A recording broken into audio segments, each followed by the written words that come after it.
pregunta relacionada con lo que he hablado, y si es así puede pasar al frente y vamos a tener unos 5 minutos de preguntas. Si no, me hacen una seña y continuamos rápidamente con los 4 puntos. Siguiente. Pasa entonces, hermano.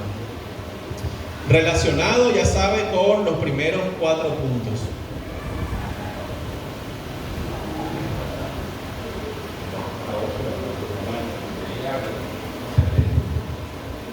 Quisiera que aclarara la diferencia o su opinión sobre el deísmo y cesacionismo. Bueno, muy buena pregunta, se la voy a repetir. ¿Cuál es la diferencia entre el deísmo y el cesacionismo? ¿Cuántos de ustedes han oído el segundo término, cesacionismo? El cesacionismo es la postura que tienen algunos cristianos, principalmente de corte reformado, donde dicen que ya en este tiempo el Señor ya no está haciendo señales, ya muchos de los dones que vemos reflejados en el libro de los Hechos ya no están ocurriendo en este tiempo. Por ejemplo, uno de ellos podría ser el don de lenguas, que no sé si el hermano Marcos ha explicado este tema, pero el don de lenguas que miramos en el Nuevo Testamento y en el libro de los Hechos no tiene que ver con que las personas hablen jeringonzas que no se pueden entender, sino que en el libro de los Hechos, capítulo 2, si usted lee pausadamente el capítulo, se va a dar cuenta que los apóstoles y los que están reunidos en esa fiesta reciben por medio del Espíritu Santo la capacidad para hablar idiomas que ellos no hablaban. Eran hombres y mujeres que no habían salido de Jerusalén, y cuando esta era una de las fiestas principales de las fiestas judías, la fiesta de Pentecostés, y llegan judíos de diversas partes del mundo, y se lo voy a poner en idiomas actuales. Llegan judíos que vivían en Francia, un ejemplo, ¿verdad?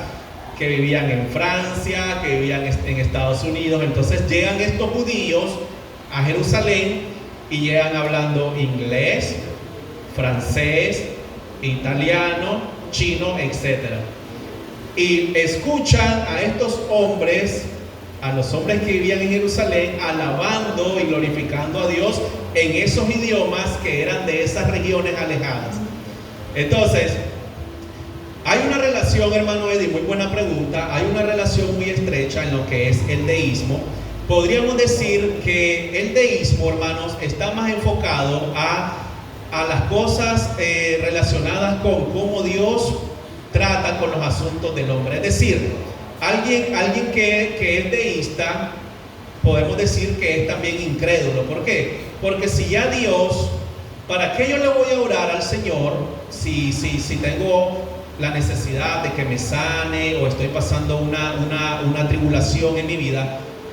¿Para qué voy a buscar el rostro del Señor en oración si es un Dios que ni sabe de mi existencia, no sabe de mis necesidades, o si las sabe, no les interesa? Entonces muy probablemente esta es la mentalidad del deísta, ¿verdad? Voy a perder mi tiempo orando al Señor. Y el cesacionista está más inclinado como a un aspecto teológico de lo que es el mover de Dios con respecto a la iglesia. Yo lo que les puedo decir, hermanos, es, y recordemos que ya desde el siglo I Pablo tiene que escribirle a los corintios. Eran los pentecostales del siglo I, los de la iglesia de Corintio. El énfasis de ellos era en los carismas, en los dones del Espíritu Santo, y Pablo, a pesar de que de entrada les dice santos del Señor por su posición en Cristo, luego procede a darles una regañada de todas las cosas y los desórdenes que estaban pasando ahí. Pero como acabamos de leer, hermano, el Señor sigue siendo el mismo ayer, hoy y siempre. Y nosotros no podemos decir, Dios ya no está haciendo esto, o Dios sigue haciendo esto, porque Él es soberano. Lo que sí, hermanos, podemos ver y podemos o debemos de tener la precaución es siempre de que cuando algo que tenga un aspecto de ser sobrenatural, y ustedes saben muy bien de los abusos que se están dando en muchas iglesias, de decir de que eso viene de parte de Dios. ¿Por qué?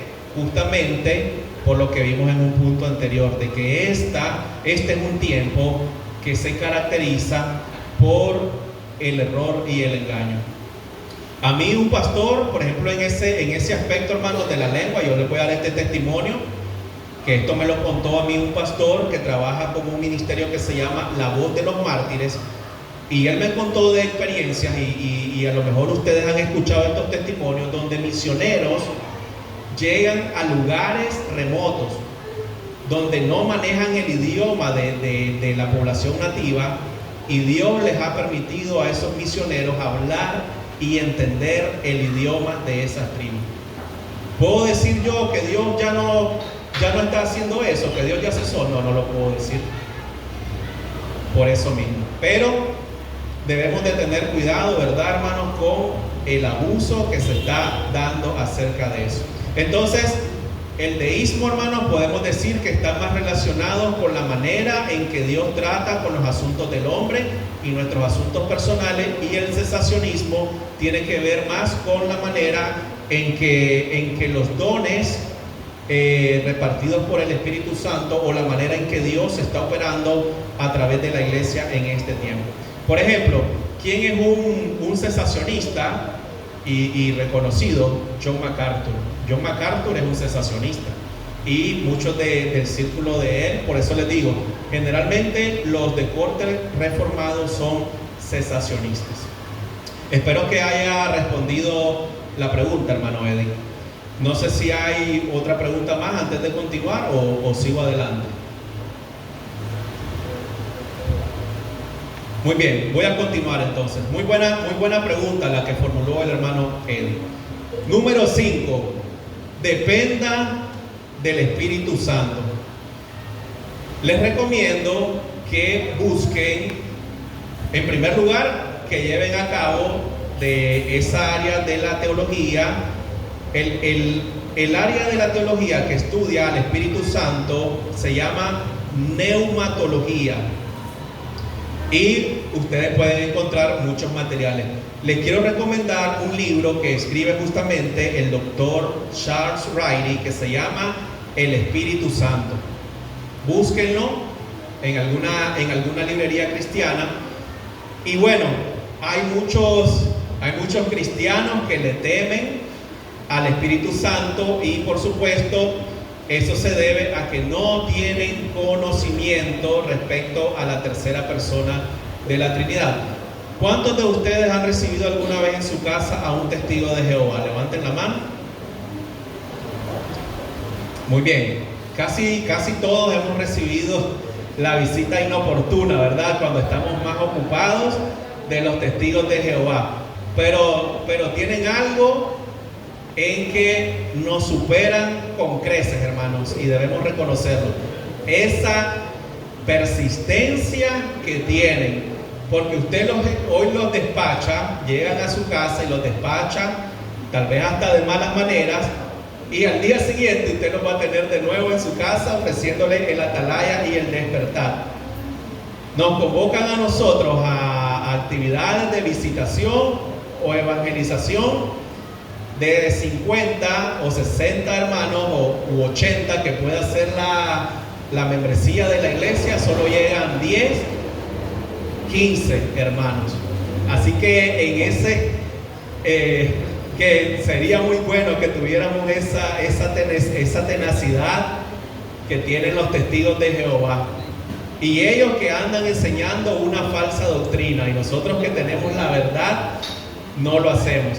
Entonces, el Espíritu Santo es la tercera persona de la Trinidad, un solo Dios eternamente existente en tres personas. No son tres dioses, ni tampoco es un Dios de tres cabezas como nos acusan muchas veces.